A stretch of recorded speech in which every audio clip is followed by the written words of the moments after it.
오늘 이 시간에 하나님께서 우리에게 주시는 말씀을 통하여서 우리의 생각과 우리의 삶이 변화되기를 간절히 소망합니다. 또 우리 인터넷을 통해서 또 방송으로 하나님의 말씀을 듣는 사랑하는 성도 여러분들에게도 하나님의 크신 은혜와 사랑이 넘칠 수 있기를 간절히 소망합니다.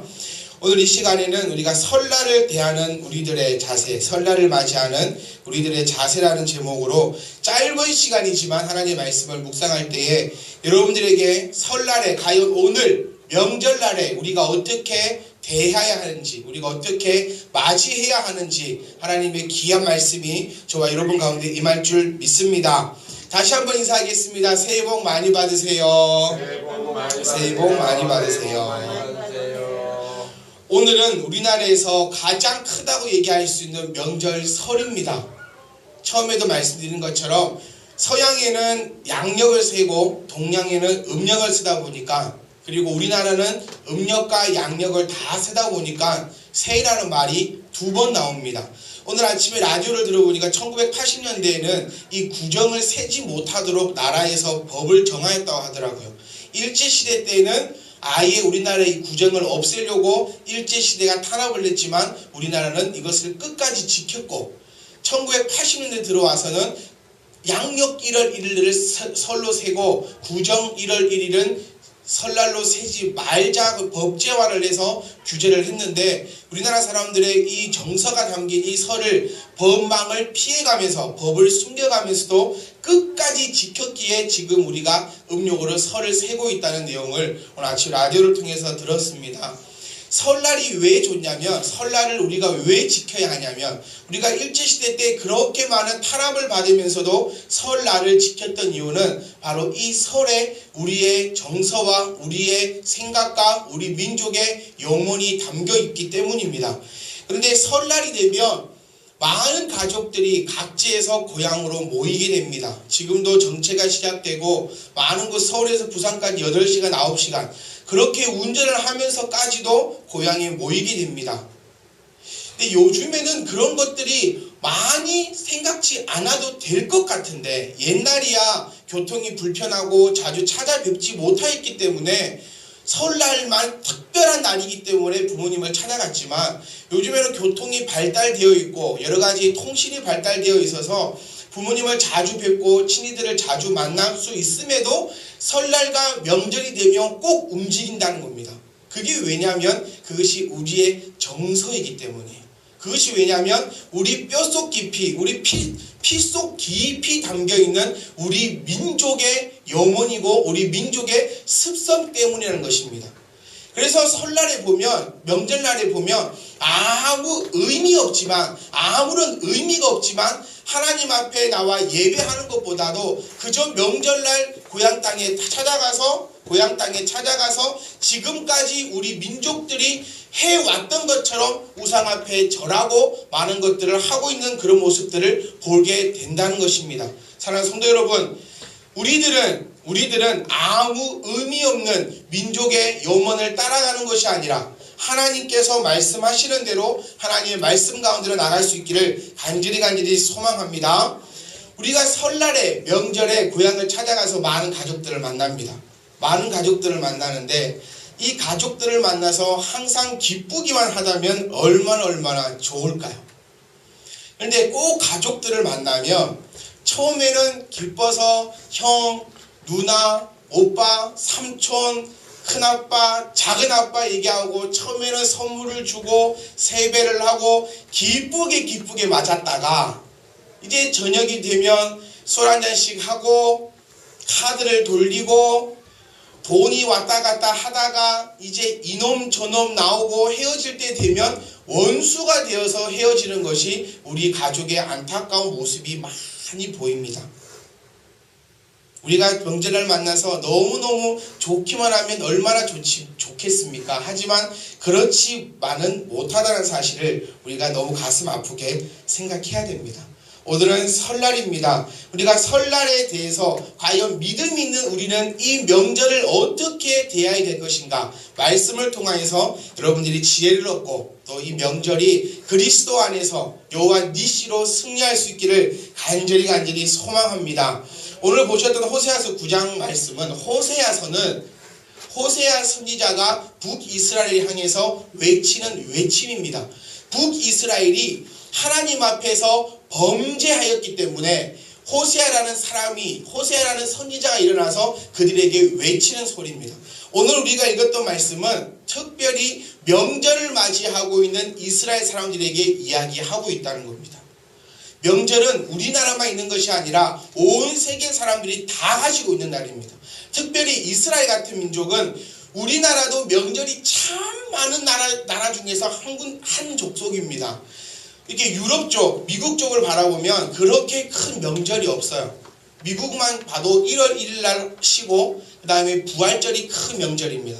그리고 추수감사절이 큰 명절이고 독립기념일이 참 큰 명절이고 추수감사절, 크리스마스 이것밖에 없어요. 근데 우리나라는 여러 가지 명절을 가지고 있는데 이스라엘 또한 많은 명절들을 가지고 있습니다. 그때 호세아가 오늘 주어진 그 말씀을 통해서 이스라엘 백성들에게 우리들에게 하나님께서 말씀을 통해서 어떻게 명절을 보낼 것인가를 이야기하고 있다는 겁니다. 그리고 5절 말씀을 보시면 너희가 명절날과 너희 하나님의 그 절기에 너희가 어떻게 보내겠느냐라고 말씀하고 있다는 거예요. 예수님을 하나님을 모르는 자들은 지금 이 시간에 과연 무엇을 하고 있을까요? 한번 생각해 보셨습니까? 과연 이 시간 명절날 지금 뭐 하고 있을까요? 과거의 경험을 들어보면 지금 11시 30분쯤 됐으면 이제 아침에 분명히 차례를 지냈을 거고 어른들에게 세배를 하고 모여서 식사를 하고 성묘를 갔다 와서 지금쯤 핫토판을 벌이고 있을 시간입니다. 과연 우리는 명절날 무엇을 하겠느냐? 하나님의 말씀대로 명절을 보낼 수 있기를 간절히 소망합니다. 먼저 첫 번째로 우리는 이 명절날에 지킬 것은 지킬 수 있는 사랑하는 성도 여러분들이 되기를 간절히 소망합니다. 무엇을 지키느냐? 첫 번째는 예배를 여러분들은 지키셔야 합니다. 지금 찬빛 이만교회 많은 성도들도 지금 고향방으로 갔습니다. 그리고 아침에 저하고 연락을 했습니다. 누구누구님, 누구누구야, 누구누구 집사님, 지금 비록 고향 땅에 가 계시지만 그곳에서 하나님 앞에 예배할 수 있기를 간절히 소망합니다. 그랬더니 많은 분들이 지금 할머니 집 교회 갈 겁니다. 그 옆에 있는 교회 갑니다. 라고 다시 답장을 해 주셨다는 거예요. 여기 계신 분들도 하나님을 기억해서 하나님의 날을 기억해서 주일날 모였었으니 하나님께서 크신 은혜와 복을 더하실 줄 믿습니다. 우리가 설날을 대하고 명절을 대할 때도 지킬 것은 지킬 수 있기를 간절히 소망합니다. 두 번째로 우리는 우상 숭배에 대해서 지켜야 한다는 겁니다. 고린도전서 10장 29절 말씀을 보면 그런즉 내가 무엇을 말하느냐 우상의 제물은 무엇이며 우상은 무엇이냐 무릇 이방인이 제사하는 것은 귀신에게 하는 것이요 하나님께 제사하는 것이 아니니 나는 너희가 귀신과 교제하는 자가 되기를 원하지 아니하노라. 너희가 주의 잔과 귀신의 잔을 겸하여 마시지 못하고 주의 식탁과 귀신의 식탁에 겸하여 참여하지 못하리라 라고 말씀하고 있다는 겁니다. 많은 세상 사람들은 우리 기독교를 개독교라고 부르면서 조상을 모르는 어른을 모르는 사람들이라고 얘기를 많이 합니다. 저는 이렇게 반문하고 싶어요. 만약에 죽은 사람이 우리의 죽은 조상님이 무덤이 과연 생명이 있고 능력이 있고 그 안에 영이 있고 그것에 특별한 것이 있다면 왜 무덤을 산에다가 만들어 놓습니까? 우리의 부모가 죽어서도 그것이 영혼이 하나님께 가지 않고 남아있다면 무덤은 우리 집 앞마당에 있어야 맞는 거예요. 왜? 그 무덤에 왜 1년에 한 번, 두 번만 가서 잡초를 뽑습니까? 만약에 무덤이 귀한 것이라면 그곳에 집을 지어줘야 되고 여름이면 에어컨을 켜줘야 되고 겨울이면 이불을 덮어줘야 되고 온갖 정성을 다 해야 합니다. 그런데 사람들은 1년에 2번 찾아갑니다. 왜 부모가 죽으면 왜 산에다 묻습니까? 왜 돌아보지 않습니까? 이것은 맞지 않는 얘기라는 거예요. 하나님은 말씀하십니다. 하나님은 우리들에게 명령하시는 것이 부모님을 공경하라고 말씀하십니다. 이것이 바로 우리가 지켜야 될 바인 줄 믿으시기 원합니다. 죽어버린 아무 의미 없는 조상을 향해서 절을 하고 그들을 위하여서 음식을 차려놓고 그들을 위하여서 노력을 다하는 것이 아니라 우리는 고향에 가셔서 하나님을 섬기듯 부모님을 섬길 수 있기를 간절히 소망합니다. 무슨 말인지 깨달아지십니까?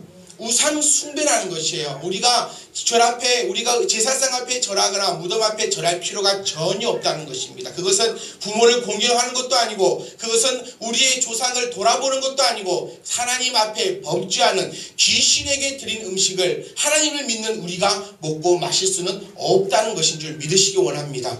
재물과 하나님을 겸하여 섬길 수 없고, 귀신의 식탁과 하나님의 식당은 겸하여 먹을 수 없다고 오늘 말씀을 통해서 말씀하셔오니, 우상 숭배에 있어서 여러분들이 꼭 지킬 수 있기를 간절히 소망합니다. 그리고 가셔서 부모님을 섬길 수 있기를 간절히 소망합니다. 레위기 19장 3절 말씀을 보시면 너희 각 사람은 부모님을 경외하고 나의 안식일을 지키라 라고 말씀하고 있다는 겁니다.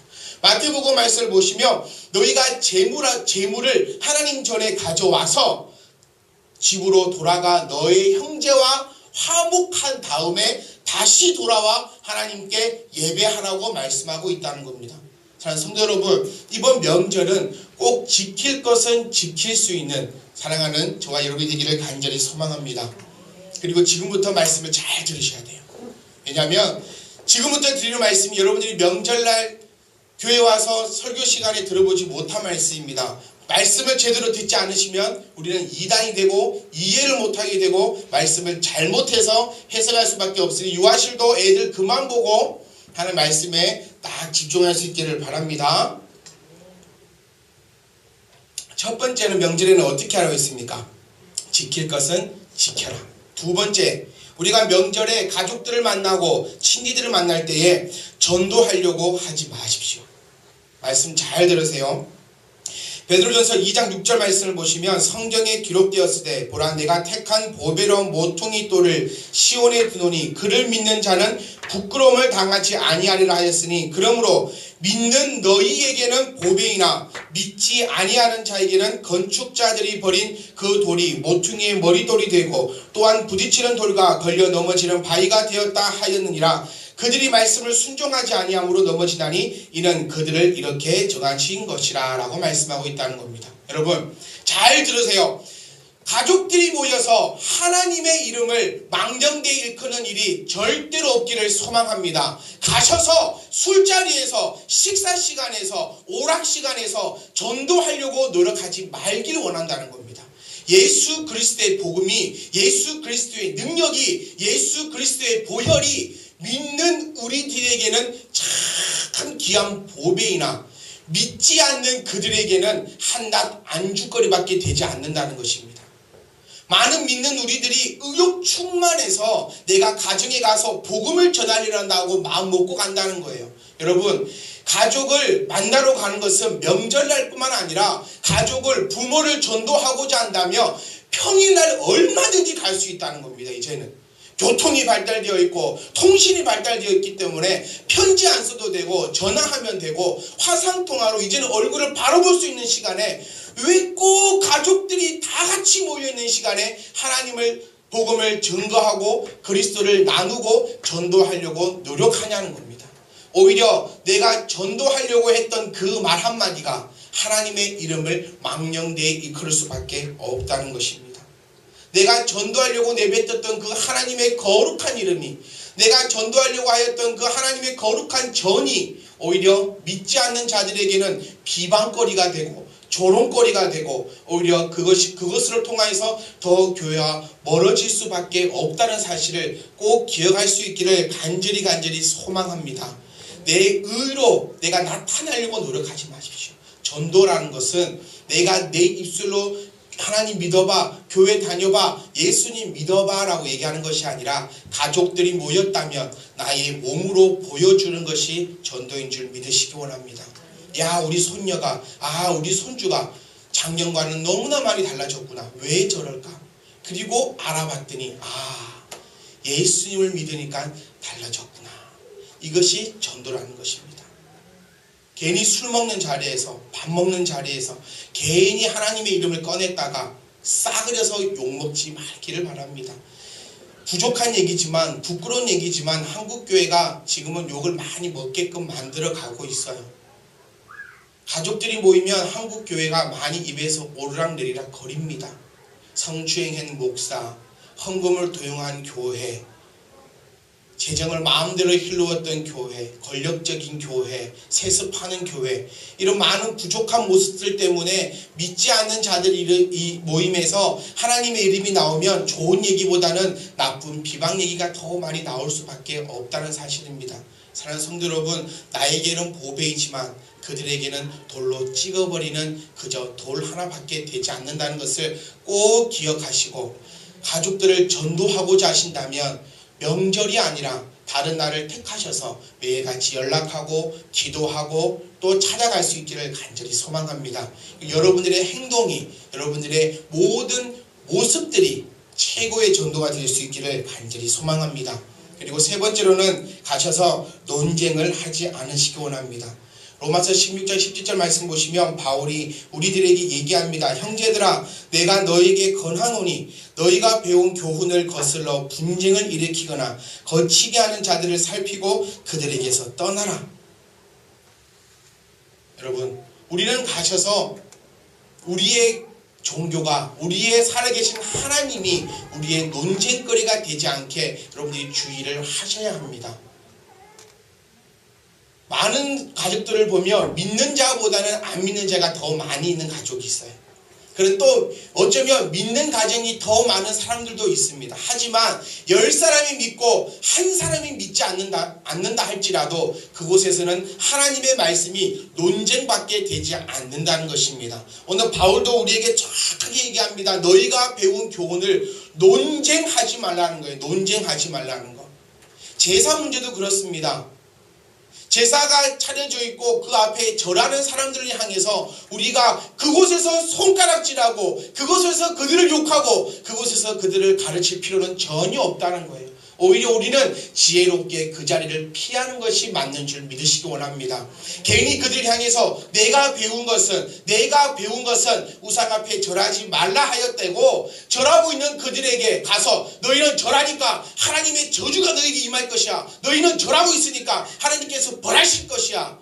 그렇게 이야기했다 해서 그들이 그 말을 듣고 무서워 떨며 하나님 앞에 절대로 돌아오지 않는다는 것입니다. 제가 또 말씀드리지만 하나님의 이름을 망령되이 끊지 마시고 절대로 하나님의 것을 가지고 논쟁하지 않도록 여러분께서 꼭 주의하고 꼭 정신을 차릴 수 있기를 간절히 소망합니다. 우리는 연약합니다. 하나님의 것을 다 알지 못하고 하나님의 것을 다 전하지 못한다는 거예요. 그래서 괜한 논쟁이 휘말리면 우리가 더 당황하게 되고 우리의 행동으로 안 좋은 모습밖에 보일 수가 없다는 것입니다. 한 가족이 모였습니다. 그래서 며느리가 있었는데 이 며느리가 예수를 잘 믿는 사람이었어요. 그리고 대부분의 가족들은 하나님을 믿지 않는 사람들이었습니다. 그리고 이 며느리가 정말 섬김의 자세를 통하여서 여러 가지 일들을 잘 섬겼다는 거예요. 그런데 이 며느리가 우상 앞에 절하고 있는 그들을 향해서 한마디 했답니다. 우상 섬기면 안 돼요. 그 말 한마디 때문에 지금까지 잘한 그 며느리가 많은 사람들이 보기에 참 저 며느리 역시 교회 다닌다고 하더니 참 착하네. 안 믿는 사람들도 교회 다니는 사람에게는 참 특별한 것을 기대하고 있다는 겁니다. 교회 다니는 사람에게는. 교회를 욕하면서도 교회 다니는 사람에게는 뭔가를 기대하고 있다는 거예요. 모든 가족이 모여서 다툼이 일어났고 집안일 때문에 분쟁이 일어났다 할지라도 다른 자기네들은 싸우면서 기대하는 것은 교회 다니는 너는 안 싸울 것이라고 기대하고 있다는 겁니다. 그 며느리가 던진 그 말 한마디가 논쟁이 되어버린다는 거예요. 왜 하면 되지 않느냐, 무엇을 근거하느냐, 어떻느냐. 그런데 그 며느리는 그 논쟁을 잘 할 수가 없다는 거예요. 성도 여러분, 뭐하지 말라? 논쟁하지 말라는 겁니다. 그래서 우리가 이단들이 여호와의 증인이나 신천지가 배를 띵동 눌러도 문 열어주지 말라는 얘기가 바로 그 얘기라는 거예요.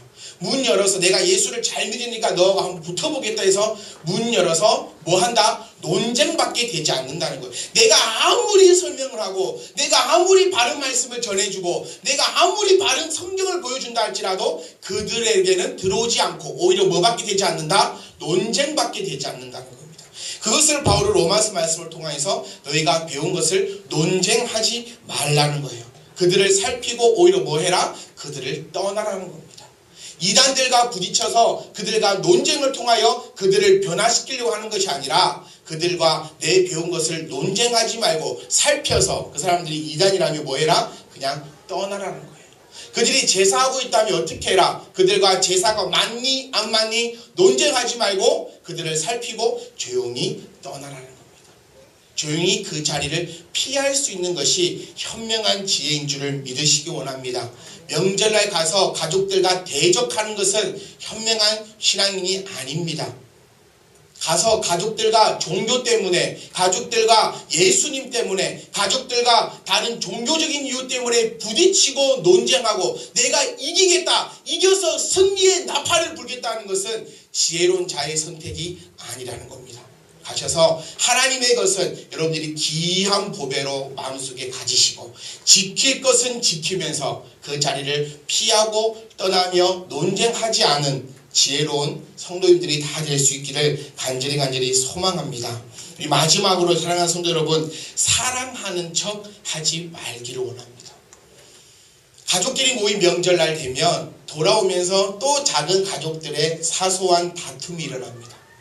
명절날 되면 이 집, 이 가족, 이 가족, 이 가족이 모여서 하나의 대가족을 이루게 됩니다. 장가를 가면 이제 그 가족에서 탈퇴하고 다른 가정을 만든다는 거예요. 시집을 가면 내가 속해 있던 아빠의 가정을 탈퇴하고 이제 남편의 가정과 다른 하나의 가정을 만들어낸다는 거예요. 설날이 되면 A 가정, B 가정, C 가족이 모여서 대형 가족이 모이는데 이 대형 가족에서 헤어질 때 이제 각자 고향길로 돌아갈 때는 이 작은 가정에서 다툼이 일어난다는 거예요. 왜? 며느리가 너무 힘들었기 때문에. 왜? 사위가 너무너무 힘들었기 때문에. 왜 힘들고 왜 어려울까요? 그것은 바로 사랑하는 척을 하였기 때문입니다. 꼭 기억하세요. 사랑하는 성도 여러분, 먼저 월칙은 마태복음 5장 24절 말씀처럼 형제를 먼저 사랑하는 것이 먼저는 원칙인 줄 믿으시기 원합니다. 이것이 먼저라는 거예요. 형제를 사랑하고 원수를 사랑하는 것이 꼭 먼저 해야 될 것이라는 겁니다. 하지만 우리들이 살아보니까, 우리들이 가족을 만나보니까 이것이 뜻대로만 되지 않는다는 얘기입니다. 분명히 성경에는 사랑하라고 하셨고 형제를 무엇보다 사랑하라고 하셨는데 그게 저만 안 됩니까? 여러분들 다 잘 계시나요? 모두가 안 된다는 거예요. 말씀은 내가 알고 있는데, 말씀은 들었는데, 분명히 예수님은 원수를 사랑하라 하셨는데 나는 왜 사랑하지 못할까라는 마음이 가득 차버립니다. 차라리 원수는 사랑할 수 있습니다. 원수는 사랑할 수 있다는 거예요. 근데 누구는 사랑이 안 돼요? 내 친척은 사랑할 수가 없다는 거예요. 왜 그럴까요? 왜 그럴까요? 바로 이 사랑하는 척 때문이라는 것입니다. 부부싸움이 왜 일어납니까? 부부싸움이 왜 일어나요? 부부싸움이? 여러분들 부부싸움 왜 하십니까? 설계 집사님 부부싸움 왜 해요? 의견 차이. 부부싸움 왜 해요? 부부싸움은 물론 맞습니다. 의견 차이도 있고 뭐 성격 차이도 있고 말이 안 통해서 싸움도 나고 이 모든 싸움이 일어나는 이유는 사랑하기 때문입니다. 뭐 전혀 안 사랑하세요?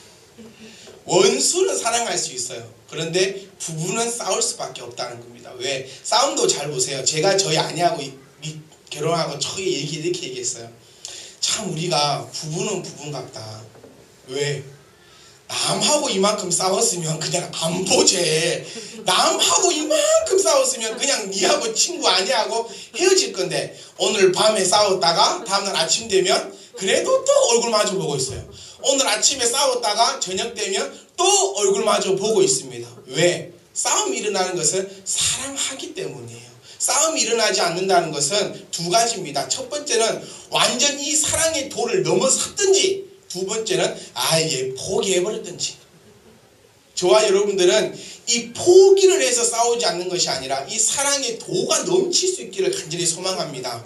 한 20년쯤 사시면은 이제 거의 포기가 된다 하더라고요. 신혼 초기에 싸우는 이유는, 신혼 초기에 싸움 많이 하셨죠?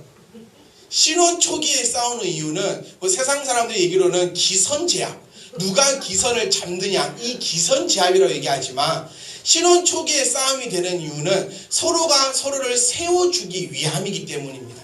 내가 생각할 때는 아내의 모습이 잘못됐다는 거예요. 그래서 그것을 지적하고 변화시켜 보려고 노력하다 보니까 싸움이 난다는 겁니다. 아내 입장에서는 남편이 모습이 잘못됐다는 거예요. 그것 때문에 변화시키려고 말 한마디 했는데 남편이 밖에 이 말 한마디가 기분 나쁘게 들린다는 거예요. 분명히 좋은 말로 할 수 있는데 기분 나쁘게 말해요. 그러면 아내 입장에서는 나는 좋은 말로 했다는 거예요. 나는 나쁜 말로 들었는데. 그래서 싸움이 난다는 거예요.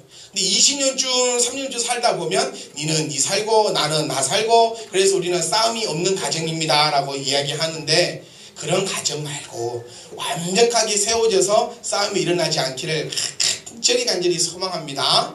아멘. 가장 중요한 것은 원수는 사랑할 수 있습니다. 왜? 원수는 아예 그냥 원수이기 때문에. 내가 그를 사랑할 때는 어떤 자세로 갑니까? 섬김의 자세로 간다는 거예요. 원수를 외나무 다리에서 만났을 때에 싸움이 일어나지 않는 방법은 한 사람이 외나무 다리에서 밑으로 내려가든지 한 사람이 뒤로 가버리면 원수를 외나무 다리에서 만나도 싸움이 일어나지 않습니다. 원수를 딱 만났을 때 저 왼수는 원래 저래, 그러니까 내가 양보해야 되겠다라고 양보해버리면 싸움이 나지 않는다는 거예요. 그런데 친척, 가족들은 왜 싸움이 날까요? 바로 이 사랑하는 마음이 있기 때문입니다. 아예 포기해버린다면 싸움이 나지 않을 건데, 그래도 자존심이 있고 그래도 가족이기 때문에 싸움이 나는데, 가장 중요한 것은 사랑하는 척, 섬기는 척을 하지 않을 수 있기를 간절히 소망합니다. 왜 마음이 상합니까? 나는 이렇게 사랑하려고 노력을 했다는 거예요. 나는 시어머니에게, 나는 삼촌들에게, 나는 이모들에게, 나는 예수 그리스도의 말씀을 듣고 사랑을 담아서 너희에게 내가 밥도 차려주고 밥 먹은 거 치워도 줬는데 너는 뭐해? 가만히 앉아있네. 이렇게 되니까 싸움이 난다는 거예요. 사랑하는 성도 여러분, 가서 사랑하려고 하지 말고 가서 섬길 수 있기를 소망합니다. 이제 예배 마치고 또 돌아가셔서 고향에 가시고 부모님을 만나고 친척들을 만날 때 사랑이란 것은 서로 주고 받으려고 한다는 겁니다. 섬김이란 것은 내가 받는 것이 아니라 내가 주는 것입니다. 믿어지십니까? 저희 집은 아주 특이한 집이에요. 저희 집은 한 사람이 밥을 차리면 차리지 않는 사람이 치워야 합니다. 정말 놀라운 집이에요. 아침을 저희 아내가 차려줬으면 그 누가 치워야 될까요? 다른 집 가면 이렇게 하지 않더라고요. 다른 집 가면 저희 아버지만 봐도 엄마가 밥 차리고 엄마가 밥을 또 다 치우고 설거지 하는데, 우리 집은 애기 엄마가 밥을 차리면 치우는 거는 제가 치워야 돼요. 그리고 제가 밥을 차리면 치우는 거는 다 같이 치워야 돼요. 이게 희한하다는 거예요. 이게 사랑입니다. 사랑은 주거니 받거니. 무슨 말인지 깨달아지십니까? 사랑은 줬으면 뭐 해야 된다? 받아야 된다는 거예요. 발렌타인데이 때도 여자들이 먼저 초콜릿을 줍니다. 그런데 항상 어떤 걸 주냐면 콧대까만한 거 줘요. 이따만한 거 준다는. 그렇게 좋은 거 주지 않아요. 그냥 지나가다가 그 제과점에서 하나 탁 사가지고 에따 먹어라 하고 준다는 거예요. 그런데 여자들은 어때요? 여기 지금 여자분들이 더 많이 앉아있는데 그렇게 마음을 쓰면 안 된다. 줄 때는 초콜릿 이만 거 주고, 화이트데이 때 바라는 것은 반지, 목걸이 이런 걸 바란다는 거예요. 사탕에 혹시 반지 넣었어? 나는 사탕 삼키니까 사탕 안에 반지 넣지 마. 이렇게 바란다는 겁니다. 초콜릿을 이만 거 줬으면 사탕도 어떤 거 받아야 돼요? 이만한 거 받읍시다 올해는. 무슨 말인지 이해 가세요? 내가 바빠서 초콜릿 못 사줬으면 화이트데이 때 뭐 하지 말자. 받을 생각 하지 말자는 거. 뭐 나는 바빠서 준비 못하고 너는 안 바쁘니까 준비하나요? 남편들도 회사 가서 바쁘다는 거예요. 혜경 집사님? 나는 애들 보니까 집에서 초콜릿 준비 못했다는 거예요. 왜? 애들 본다고 못 나갔으니까. 근데 남편은 어떻게 해야 돼? 회사 갔다 오면서 뭐 어떻게 해야 돼요? 바구니하게 사올 줄 기대하고 있다는 거예요. 내가 못 줬으면 어떻게 하자? 받을 생각하지 말고, 내가 이만한 거 줬으면 어떻게 생각하자? 이만한 거 생각하자. 내가 슈퍼 가서 미니시 한 개 사줬으면 내가 화이트 데이트도 못 받는다. 그냥 뭐 조그만한 사탕 하나, 눈가 사탕 하나 받는다. 그렇게 생각해야 된다. 이게 바로 사랑입니다. 사랑은 주면 다시 사랑이 오는 것이에요. 이렇게 우리는 사랑하는 척을 하려고 하니까 내가 줬으니까 너도 달라는 그런 마음이 되니까 마음이 팍 상해버린다. 우선 깨달아지십니까? 아내가 상을 차렸어요. 저희 집 말고요. 보통 평범한 집은 아내가 상을 쫙 남편 자녀들 먹으라고 상을 쫙 차려줬습니다. 그럼 다 먹고 나면 당연히 아내들이 다시 싹 가져간다는 거예요. 이게 섬김입니다. 무슨 말인지 깨달아지십니까? 내가 차렸으니 네가 치워라. 이거는 사랑이라는 거예요. 그런데 마음은 내가 차렸으니까 누가 치워라? 네가 치워야 되는데 네가 안 치워. 그러면 나는 어떻게 돼요? 열받는다는 거예요. 깨달아지세요? 내가 차렸으면 내가 섬기는 마음으로 내가 다시 치워야 되겠다라고 마음을 먹으면 마음이 아무렇지도 않아요. 복잡하지도 않고 아프지도 않고 열받지도 않아요. 근데 분명히 내 생각에는 내가 차렸으니까 네가 치워야 되는데 너는 TV만 보고 앉아있어. 그러니까 마음이 팍 상하고 열이 확 나고 뚜껑이 확 열려서 집에 돌아가는 길에 아무 죄 없는 남편과 아이들을 볶아버린다는 겁니다. 여러분 뭐 하지 말자? 사랑하는 척 하지 말고 뭐 해라? 온전히 섬겨드릴 수 있기를 간절히 소망합니다. 명절 1년에 2번 돌아옵니다. 설날 아니면 추석 그 2번밖에 안 돌아와요. 설거지 아무리 힘들어도 1년에 딱 2번입니다. 내가 차렸으니 네가 해라. 설날도 맞아요. 설날도 가면 그래요. 내가 지금 시어머니 때문에 내가 차리긴 차리지만 남편은 뭐 해야 된다는 생각이 꽉 차 있다? 도와야 된다는 생각이 꽉 차 있다는 거예요.